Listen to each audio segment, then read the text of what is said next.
ऐसी बातें सामने आ रही हैं कि छात्रों द्वारा मांग की जा रही है बीपीएससी परीक्षा को रद्द करने के लिए।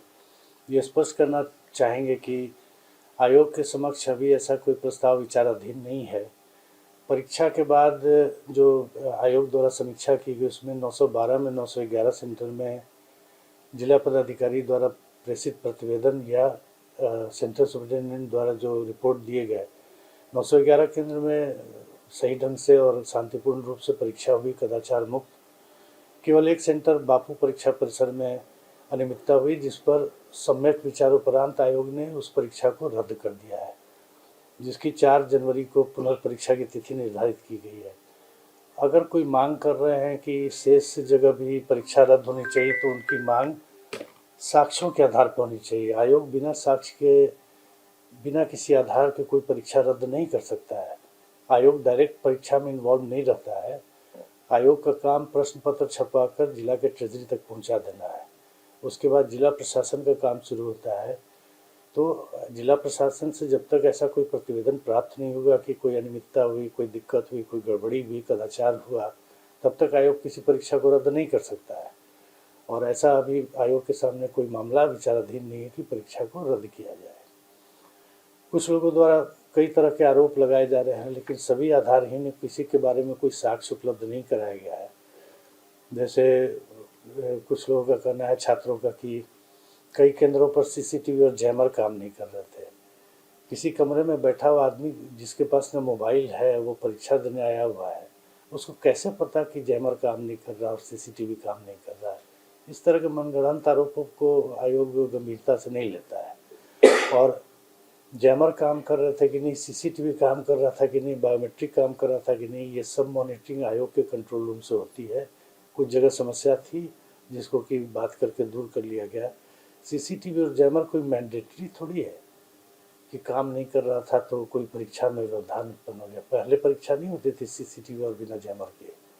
तो ये कहना बिना किसी आधार के कोई मतलब नहीं है इसका, और बिल्कुल गलत आरोप है कि काम नहीं कर रहा था, क्योंकि अंदर बैठे हुए छात्र को बिल्कुल पता नहीं चल सकता कि कौन सा कैमरा काम कर रहा है, कौन सा ये जैमर काम नहीं कर रहा है।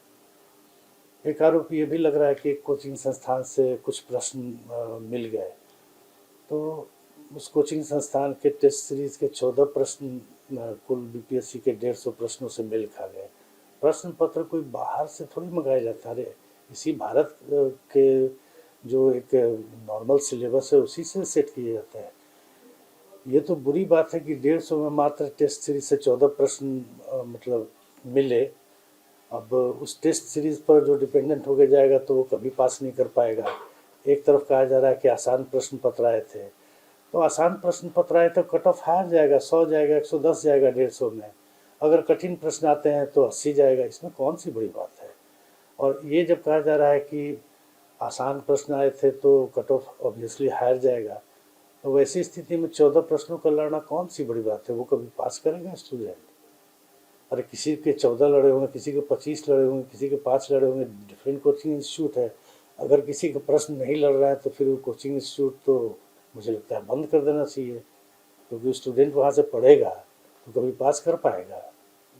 तो ऐसा कुछ नहीं है, आरोप आधारहीन है, तो उसको हम लोग, प्रश्न पत्र लीक का आरोप भी बिल्कुल आधारहीन है।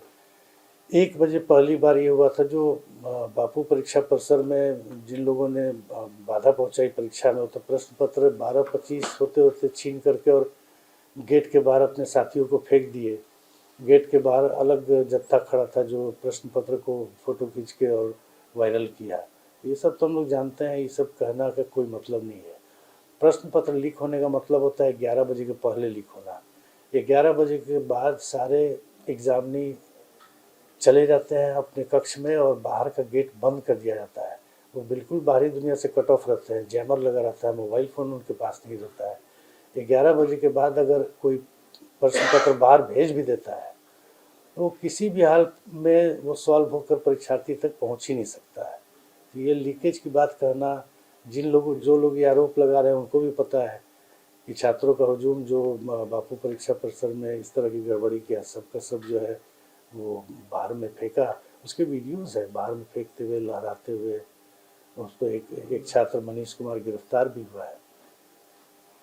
और अभी आयोग के पास कोई ऐसा मामला विचाराधीन नहीं है कि परीक्षा को रद्द किया जाए। 4 जनवरी को पीटी और मई में संभावित तिथि है कि मुख्य परीक्षा ली जाएगी।